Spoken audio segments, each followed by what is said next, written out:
Hello everyone, and welcome to another video. Today we have got a special interview with Alcast HQ, the one and only, and we're going to be talking about ESO in 2018 as well as ESO's future for 2019, specifically how this game ranks among other MMOs and whether or not it is going to be perhaps one of the best MMOs of this year, maybe even the best MMO this year. We of course have some amazing gameplay footage brought to us by Alcast as well, so you guys get to see him shredding it up in both PvP and PvE in this video. Before we begin, I just wanted to say a huge shout out to Alcast for coming in and doing the interview. So without further ado, welcome Alcast. Please introduce yourself. What server do you like to play on, and what is your favorite class to play? So I'm Alcast from alcasthq.com. I try to play a bit on both servers, like PCU and PCNA. I usually only play on the PC because I don't have any consoles. In terms of content creation, I try to cover all builds, obviously, for all classes. Stamina, Magicka, both PV and PvP. But I obviously also have some mains, and I still truly believe that my STEM DK, Xelok, is my main character, which I still like to play a lot. Now in the current meta, especially in PvE, it's not really welcome to have STEM meta, STEM builds. PvP wise, I definitely enjoy my STEM DK a lot. Nice. I like to play bursty builds a little bit. Like I just released the one where I have a lot of ulti regen, a lot of bleed pressure and that stuff, and it's a lot of fun to play and also to stream. How long have you played ESO? I actually started playing, I tested out the game in the beta, but maybe I tried 2-3 hours. And then I really started playing with kind of early access, I think in April. Or was it? Yeah, somewhere start of April, I think it was. Nice. But I was a complete noob back then, like anyone else, right? Yeah. And I mostly was doing quests, and I tried to get into dungeon as fast as possible, basically. But yeah, since then I always played Elder Scrolls. I'm still addicted to it. Sometimes I actually wish I had more time to play, because I'm doing a lot of stuff on my website, and I also have a lot of projects with Wöhler. So it's I actually would like to play more, but time doesn't allow it. Oh, I feel your pain, man. So, what other MMOs have you played in the past? Before I played Elder Scrolls Online, I played Lineage 2. I usually call it Lineage, but people keep telling me it's like Lineage or something like that. I still can't pronounce it. I think it's Lineage. I really butcher Lineage. Yeah, okay, there you go. I butcher a lot of stuff, but that's okay. I can't help it. I used to play that on private servers mostly because the game was too grindy for me. Oh, Way too grindy on the official servers. And I mostly did PvP there actually, which was kind of fun to do. That's good. The servers were not that big, but there was always some sort of community. That's good. Yeah, other than that, yeah, ESO is basically my first big MMO. Nice. So how was this past year of ESO for you? Well, Somerset that came out. Mm-hmm. I think Somerset, when we compare it to Morrowind, was definitely a huge success, terms of the amount of players that got into the game. Steam charts for Somerset, I think it was like a 50% bump on Steam charts when Somerset came out. I really like I'm usually not so much into lore and just stuff like that because I like the gameplay of the game. I don't really care about anything else. But I was really surprised because I went to check out the zone. I'm like, this looks really nice. Yeah. Sauce did a really good job on that stuff. They did. I think the city of Aelinor itself is absolutely beautiful. And when we look at it, all the other additional features that came with it, jewelry crafting was needed and requested for a long time. I wish they had not locked it behind a paywall, behind the chapter. Well, it's going to be DLC now, right? After Elsewhere? Yeah. So it's going to be basically the same like Morrowind with Battlegrounds. So it's paywall. So I don't really mind it that much, and you don't really need it, so it's you don't have jewelry crafting, cannot play the game. That's not the case. Yeah.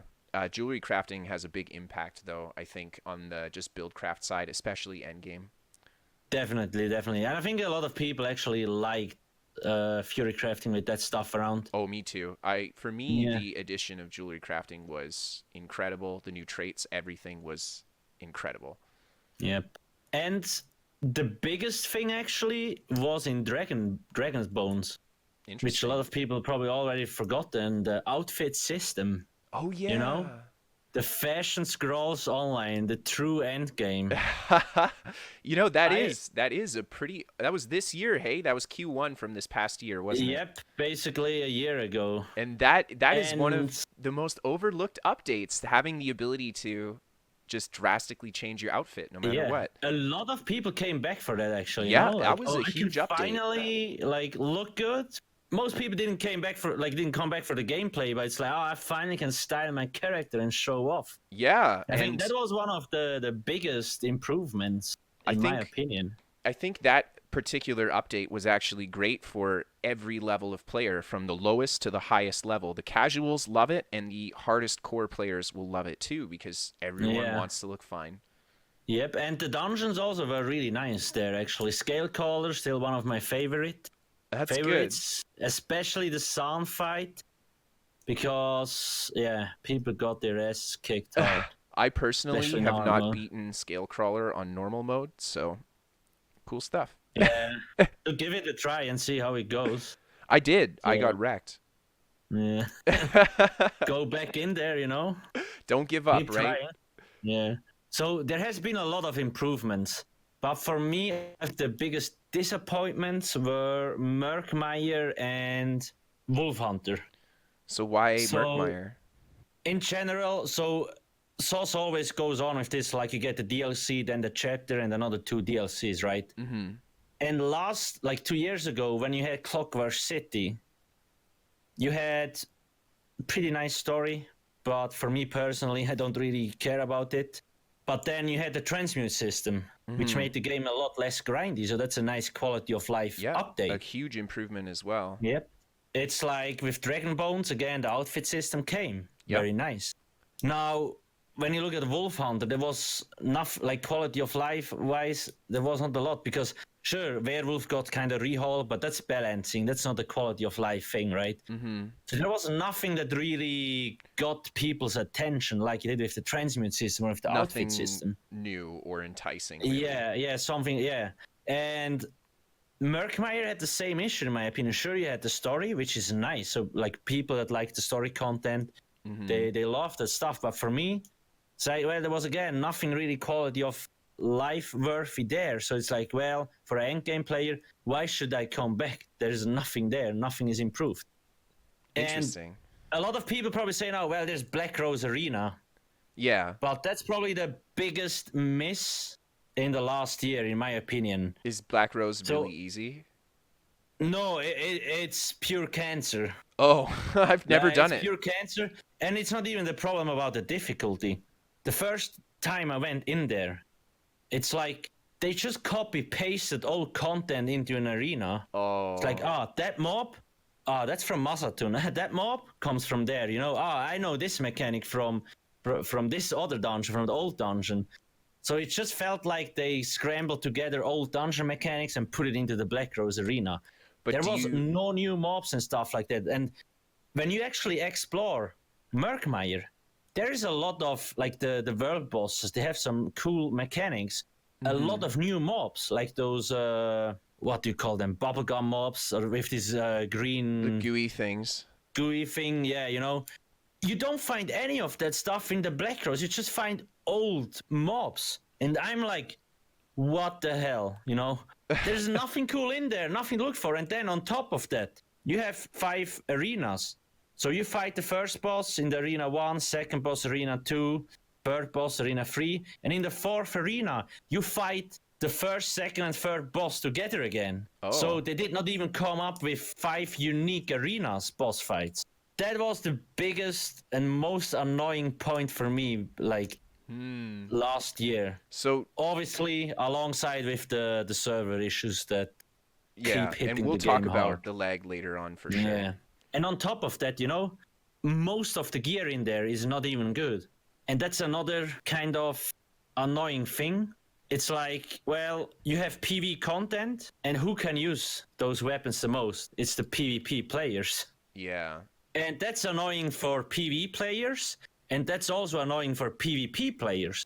Because as a PvP player, you don't want to do shitty PV content, which is really tough, actually.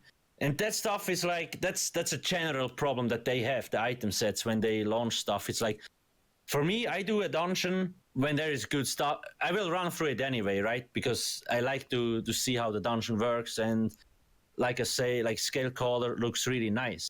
And some of the new dungeons too. But if I want to repeat it, I only go in there if there's good gear. And if there is no good gear, why bother? Sure, I do the score stuff in there and so on. I try to get the world first and that stuff. But after that, that's it. You know, if there's no gear to grind, why should I go back in there? Yep. And so yeah, that's my point on that, I guess. You know, as a PvP main, a big issue that I have is limitations with gear, you know, like master weapons and stuff. I don't do VDSA and I don't want to do VDSA, but if I want a master weapon, which is, you know, a great PvP weapon, all the different master weapons are fantastic for a variety of PvP builds, you know, I can't go and get it easily. Yeah. And I can't enjoy I think that's a huge it. Yeah, that's a huge problem, because I guess you could grind through it, but it's a pain, right? It's like, it's painful. But on the flip side, too, I do have to say that you can get a lot of rewards for just PvPing for PvP. Yeah. You will be limited to a degree, but you can still put together a great build, I think, outside of the PvE locked gear. That is definitely true. It's just, you know, you always want what you can't have or what is the furthest away, right? Yeah.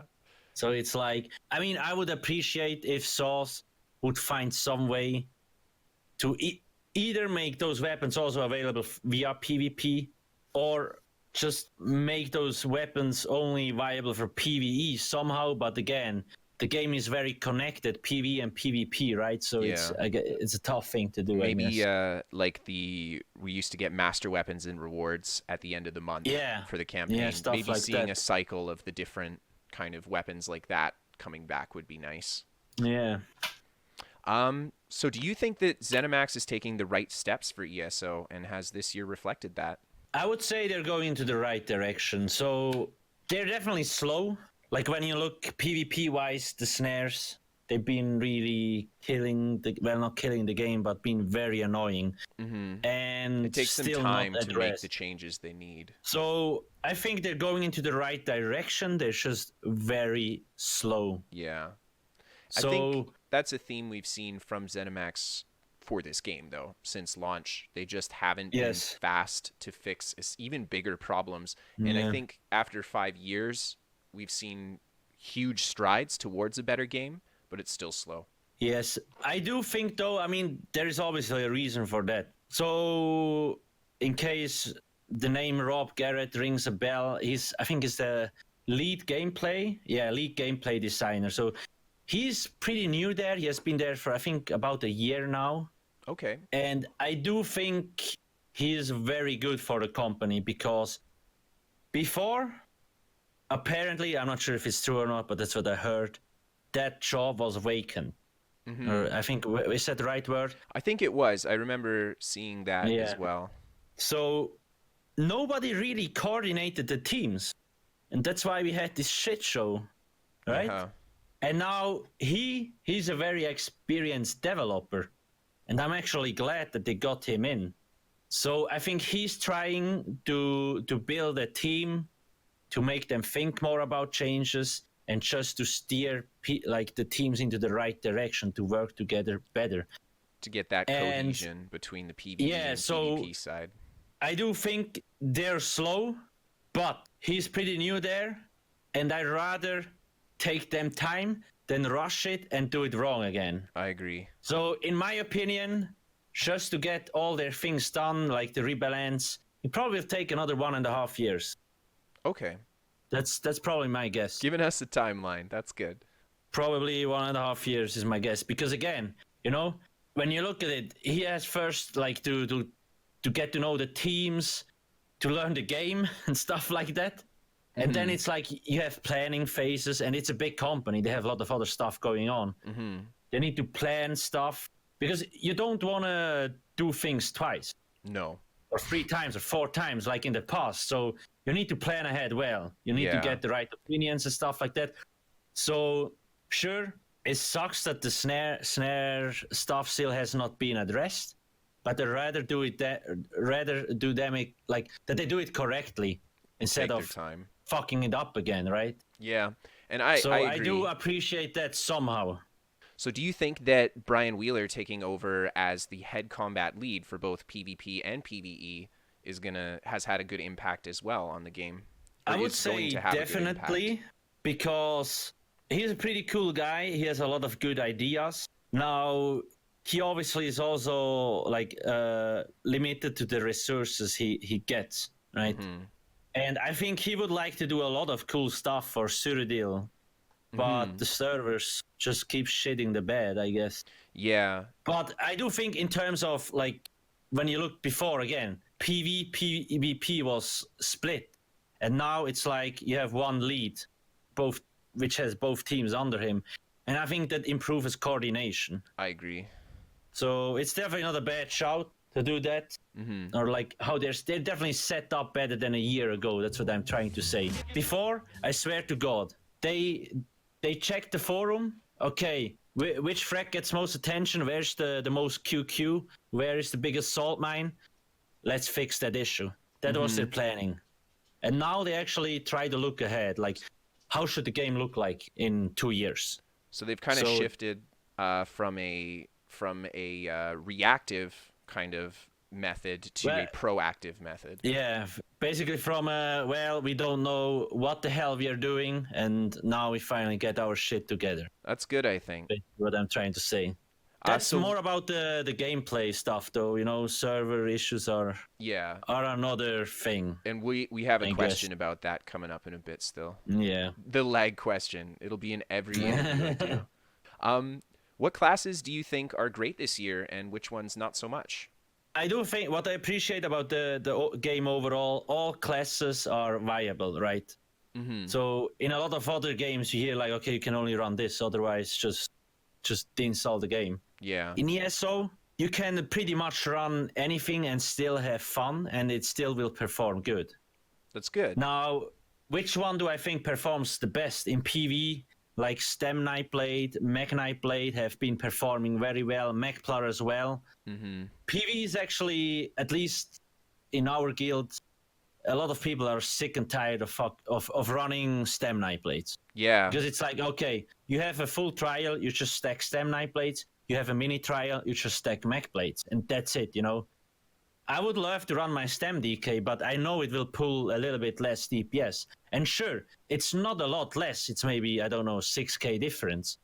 For most people, that doesn't matter. For me, it does, because we want to push scores. Right. You guys want to get the high scores and stuff. So yeah, but other people don't realize that. Or like, because in other games, it's different. You know, you play the meta or you go home. Yeah. And you don't need to do that here, but you know, like people are not used to it, so they always ask, "What's the best thing?"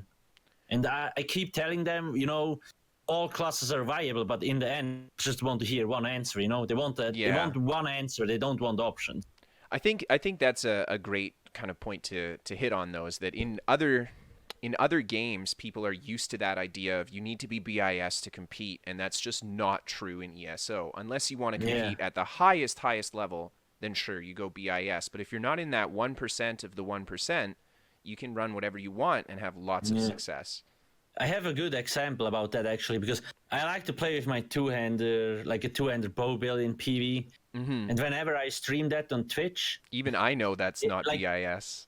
Yeah, in a dungeon or something, people are like, why are you running a two-hander? Like, is it best now? It's like, no, it's not best, but it's maybe 3k, 4k DPS behind, and it's a lot of fun to play, you know? Mm-hmm. So how do you think ESO measures up to other big MMOs, like World of Warcraft? So this question is pretty tough to answer for me, because I never really played World of Warcraft. I never really played any other big MMOs. I tried Black Desert for like a week, but too grindy. Okay. So...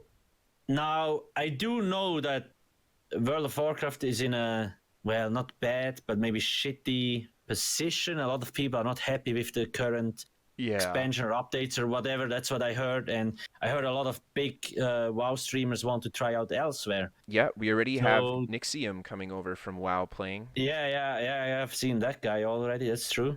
I was actually surprised. I was like, who is that dude? I've never seen him before, and then a new I streamer. Checked it out. Yeah. So I think elsewhere will be very nice for Elder Scrolls, and it's definitely the biggest opportunity in terms of like, okay, ESO is this game. How much people will go over? Because WoW kind of sucks, but will people be convinced of ESO? Because Elder Scrolls Online is a very different MMO in terms of gameplay. It is. Like, you don't have a lot of... You barely have any cooldowns, so it's very fast-paced. It's reactive, It's not like WoW. Weapon swapping. A lot of people can't deal with weapon swapping. It's crazy, dude. I'm telling you. It's really insane. I mean, that could, any kind of foreign thing, especially because you're right. Traditional MMOs, outside of more like something like Guild Wars 2, which does have the weapon swap, but it's not on constant. You have a cooldown on your swap in that game as well. And they're used to this like cast style gameplay. So I think coming from a traditional MMO to ESO, you definitely get that feeling of this is now a fighting game, not a cast style MMO. Yeah. And that's also, I mean, that's why I like the game. That's why I'm still here. Because... Oh, me too. I think that's what keeps people around is the fact that the combat in this game, kind of compared to other MMOs, is just better. Yeah, it has a different style, and I mean, there is people that like it, there's people that don't like it, right? For sure. It has a very high skill cap, and yes, I think that's also an issue, probably. Yeah, it's good and bad. I think it's better than it is worse, though. Probably, yeah, probably. I feel like for the longevity of this game, it's good to have that high skill cap. Sure, newer players could feel overwhelmed at times, but to be perfectly honest, the only time that you really notice the skill cap is when you have newer players facing off in PvP against very good players. And they feel like they can't compete. And it's because that skill gap is there, Yeah. But the majority of the game, you can just get through. Yeah, that for sure. PV, it's also like when you compare DPS. A lot of, like in general, I mean, it also goes in PvP. A lot of people have issues weaving light attacks between abilities and stuff like that. But in the end, it's an L2P issue. It is, like the more you play, people just want instant gratification, and you can't learn that in a day. You need to keep playing. I think that's a great way to put it. You cannot learn this combat in a day. It is deep, It's simple at the surface level, but it's deep when you get into it, and you can really improve your performance in this game as you play it. And it's a big reason why I think a hardcore gamer would really love ESO long term because of the combat. Yeah, and you have so much possibilities, right? Cool thing. So what makes ESO really stand out versus the competition for MMOs out there? So again, I feel like the combat system is the major point, at least for me. And now, obviously, when you look more at the casual player base, the storytelling, the quests, are pretty high quality compared to most other MMOs. I have personally not played an MMO that has even close to as good storytelling, questing, and world exploration interaction. And that's where they get in a lot of new players, because they actually, I mean, when you look at Somerset, Morrowind, a lot of people like to play those chapters. Even I really usually don't do story stuff, but even I played the Somerset quest line, and it was actually pretty nice. I myself, when I PvE, I don't do dungeons, I don't do trials, I quest. That's my PvE. Yeah. So I think that's one thing that makes it very special. Again, I mean, you have the story aspect of it, and obviously the combat, the gameplay. I think one big thing, too, that really sets ESO apart is the build craft. The ability to do whatever you want with your character to pretty much that extent, whatever you want. That is definitely a thing. I don't know how that is handled in other MMOs, like in World of Warcraft. If there's just World of Warcraft, the class you pick heavily determines the role you play, where that is not the case in this game, And I played a lot of Guild Wars 2 as well, and Guild Wars 2 had a great build craft system, but nowhere near the same level of openness that ESO does. I think that's also why a lot of people are confused that come into the game. Yeah. There's so much options. People are like, what the hell is going on, you know? I would say it's akin to RuneScape, where you have a fresh character. We do pick classes in ESO, but your fresh character, like in RuneScape, can level up whatever skills you want, use whatever weapons you want, whatever combat styles you want. That is pretty cool. Do you think that ESO has a fighting chance to be the best MMO in the world right now? If they manage to fix the server issues, then yes. If they would actually invest more into the server stuff, then definitely. Because PvE, storytelling, so they have the role players and the casuals that really like that aspect of the game because it's really good and it's Elder Scrolls lore. If they can give you a lag-free experience in Citadel, I think that would be the burner. And if they could actually give you a bug-free experience in trials and stuff like that, it probably would also be very beneficial to the game. I But agree. yeah, I do think it has a chance, but I just don't see them fixing the server issue, you know? Like, so it's like tough, but they definitely have a chance. Yeah, Sure. I look at it the same way. I'm myself, from past experience with ZeniMax, pessimistic as to whether or not the servers will get better. However, if the servers are fixed, I do think ESO will be up there, if not the best MMO in the world.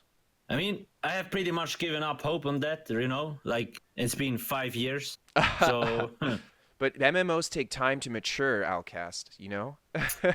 Yeah, sure. But in the end, you know, I'm just trying to be realistic before people again say, well, it's been 5 years and you still believe it gets fixed. Yeah. I don't really believe it gets fixed, but, you know, that's the main pain point, you know, the Yes. potato servers. You know, and for me too. If there's anything that's pushed me away from the game throughout my time playing it, it is performance more than anything. So, what's your opinion on the lag then in ESO? And do you think ZeniMax is doing enough to ensure server performance?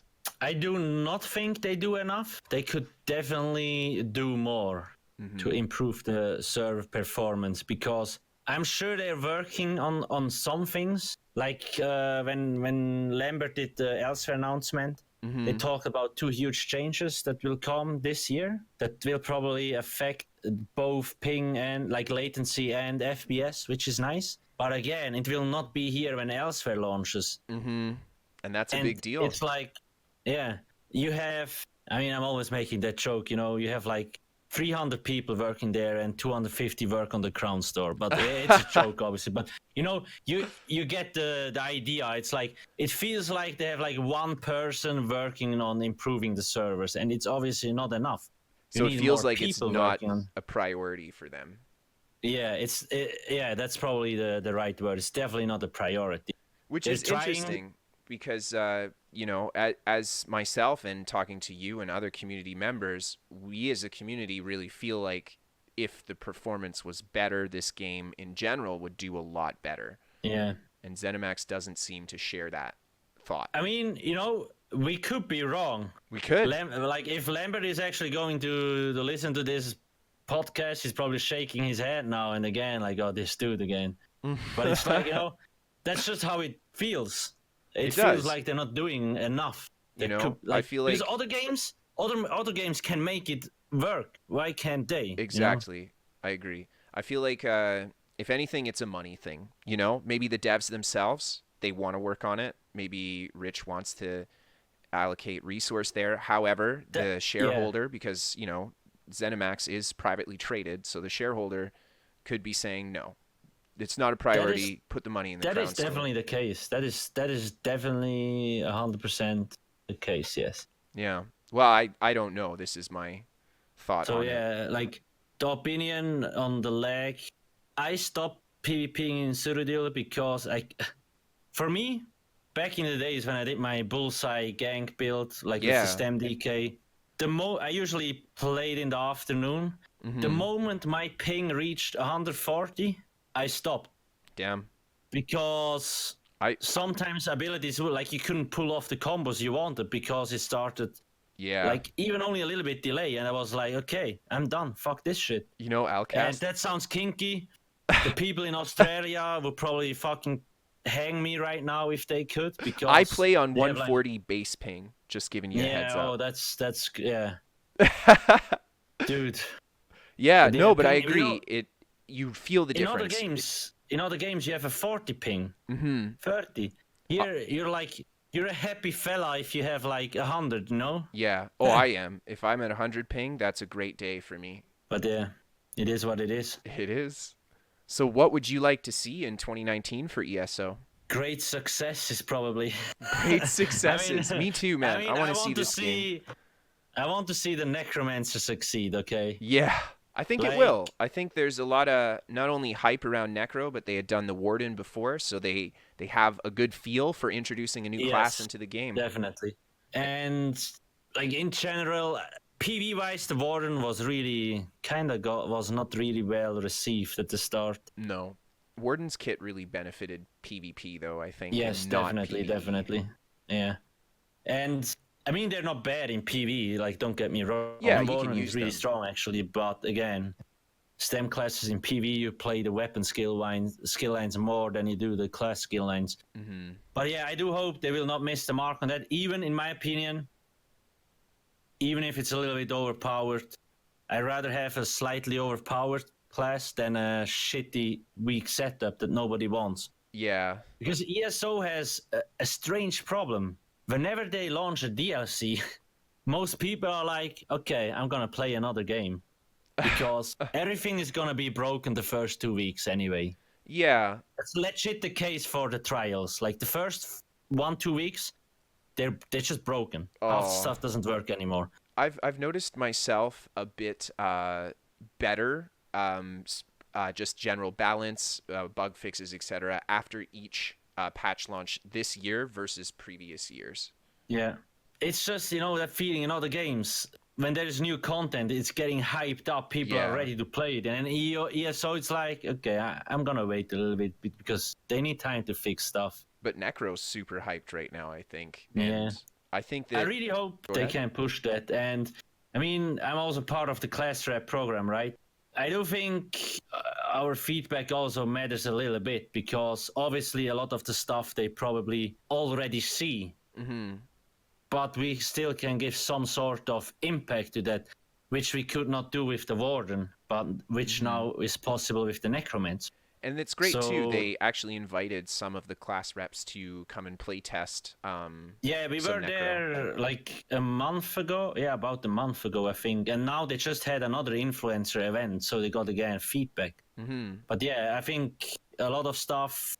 I mean, our stuff, the class reps, it's a lot about gameplay mechanics and so on, yada yada. Yeah.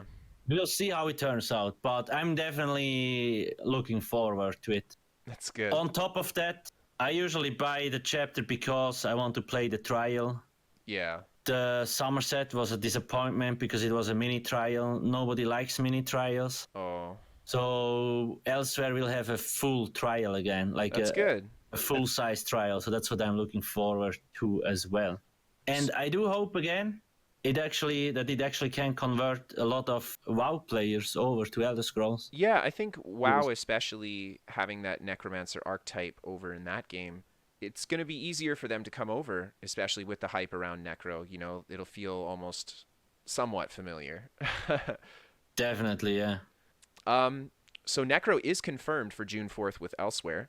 How do you think it will impact the game? So this will be like the 6th class. I do think it will be good for the game. I mean, sure, the classes are not really perfectly balanced, but it's an MMO. It doesn't need to be perfectly balanced. I do think Necromancer, I hope it will be good in all aspects. Mm-hmm. Like, probably will set it up like the Warden again. There will be a damage dealing, healing, and a tanking. The base trees. Yeah, base trees, something like that. I hope it will mix up theory crafting again and just give additional options. It's a new class, so people will have fun to play around with it, test out new builds, and so on and so on. So people will be busy for a while. Because with Somerset, you only had the Suchik skill line, which is cancer to grind. It's like, God, yeah, it was the worst grind. I just want to hang myself. But it's the best skill line. And it is a good skill line, right? Yeah. The abilities are very good in there and interesting, in my opinion, most of them at least. For me, the Sijic skill line really completed the kits that some of the classes were lacking, things like Major Expedition, Minor Force for mag builds, stuff like that. Yeah. Spammables, you know, the Sigic skill line offered a lot of this stuff. So it was a good addition, but it felt like, I mean, Somerset, in terms of content, it was definitely on the lower end. Mm-hmm. When you compare it to Morrowind, where we got the Warden, we got the Battlegrounds, we got like Morrowind Zone, the Trial. Yeah. Somerset had the Sigic skill line, Children Crafting, and you had the mini trial. So we're going to see a lot coming in, a lot more than last year of content in general coming in with Elsewhere. Yeah, definitely. It's good, I think. It's good stuff. Rich emphasized that Necromancer will be heavily tied to bodies on the ground. Do you think this will have a huge impact on group dynamics in PvP or PvE? Most likely, yes. Now, the question is, how are they going to do that, right? Like, tied to bodies on the ground. They did it kind Can of you fire summon and forget. undead, or I don't know. I mean, I have the Necromancer, like, on my website, I have this preview article where there's a screenshot of some stuff. So when I look at this, like you can probably summon, Skeletal Mage, you have Skeleton Bomber. Now, I'm not sure if you need a dead body for that or like a corpse or something. I think you summon that one, but there are abilities that become more powerful or have extra effects if there's already bodies on the ground. So that's probably a cool aspect. It's kind of like a mini game, probably. It adds, it adds a layer of skill, I think. Yeah, because you have to be aware where the dead bodies are and stuff like that, right? Or where you want to place them and stuff. Conscientious how you use them too afterwards. Yeah, so it definitely adds another layer of difficulty, which is probably nice. I actually, I'm definitely looking forward to that. Do you think that Necromancer will be a must-have for groups? That's tough to say. I mean, in PvE, it depends what they bring to it, right? Stem Knight Blades, Mech Blades, still really strong. So I do hope they will be like better, at least at the start. But I mean, I don't want to see 12 Necros in a raid, for example. Right? Yeah, I agree. But I would like to see 2 or 3 of them, you know? Okay. Maybe on a healer, maybe as a damage dealer, something like that, or even as a tank. How about in PvP where you have a lot of bodies on the ground often in fights? In PvP, I do think it will be kind of like if you're on a decent sized group, they will definitely be beneficial to the group. I mean, also not mandatory, but definitely bring something to the group. Yeah, I also think that a group with a Necromancer, you will know that they have the Necro, and it will be pivotal to their group. I don't know. It'll be interesting to see how the plays are, or the skills work out to be in the end, how Necro ends up functioning, but I think that it will have definitely a big impact on group PvP play. Yeah.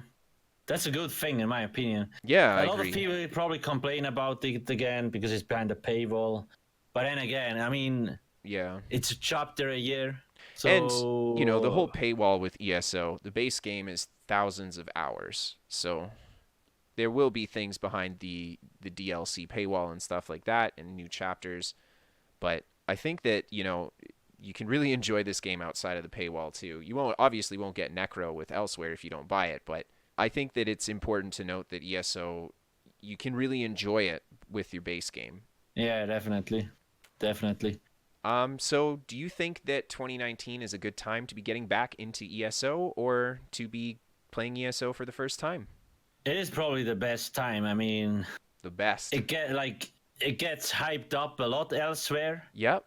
So a lot of people will be new, right? I agree. So there will be a lot of new players overall. So it's definitely not a bad time to get into. Sure, if you already played the game, you will have an advantage. But then, you know, if you're if you don't care about competition, there nothing pushes you towards something. So always when I see new players asking me where's the best grind spot, you know, I want to get, I'm like, dude, go do the storyline quests. You know, they're pretty nice.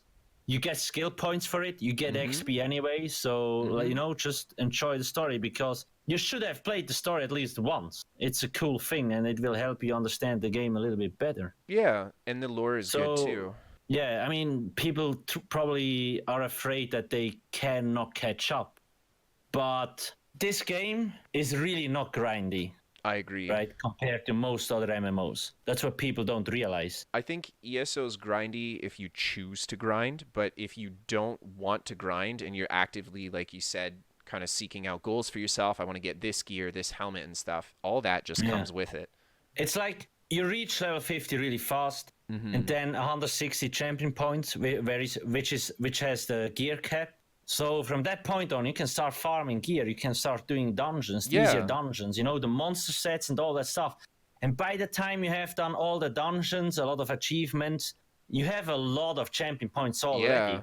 And if you're not max champion points, which you're most likely not going to be, you can either decide to grind, you can try to do no champion points PvP, you can try to do DLC dungeons. There's so much to do. You can try to do story, quests, and that stuff. So I think there is enough things to do for not being max CP, because in other games it's like, you're not max level, well, you're useless. Yeah. In this game, it's not the case. Everything scales. I think that's you a great can go point. directly to elsewhere with level 3 if you want to, doesn't matter. I think that's great. So, I think that it's good for the game that that even at a low level, 95% of the game is available to you, and I tell people who come into my stream all the time, they're like, what level do I need to be for PvP? What level do I need to be for dungeons? And I tell them level 10. So you can get into PvP. You can enter the zone at level 10. And then once you're level 10, you can start right away. You're not locked out of the content. This content scales. Your character is going to be able to do, PvP, PvE, whatever it is, with people that are appropriate level with you. I think it's good. I think that's what a lot of people don't realize. That's a good point. Yeah, and that's a big difference between ESO and other MMOs. This is a very open game. You don't have to follow a path. You don't have to go anywhere. You don't have to play a certain way. You don't really have to do anything. You can do what you want, and that's the beauty of this MMO, I think, is that it is truly open world, Yeah, definitely. That's a good thing.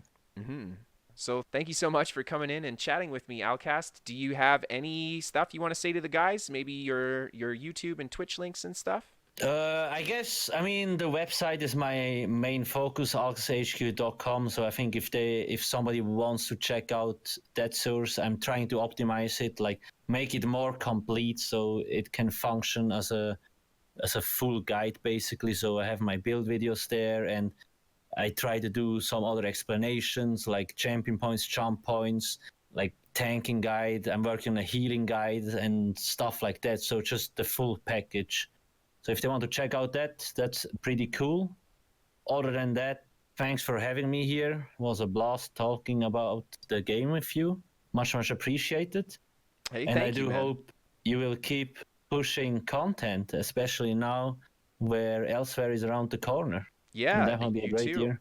I'm looking forward to the future for us ESO content creators.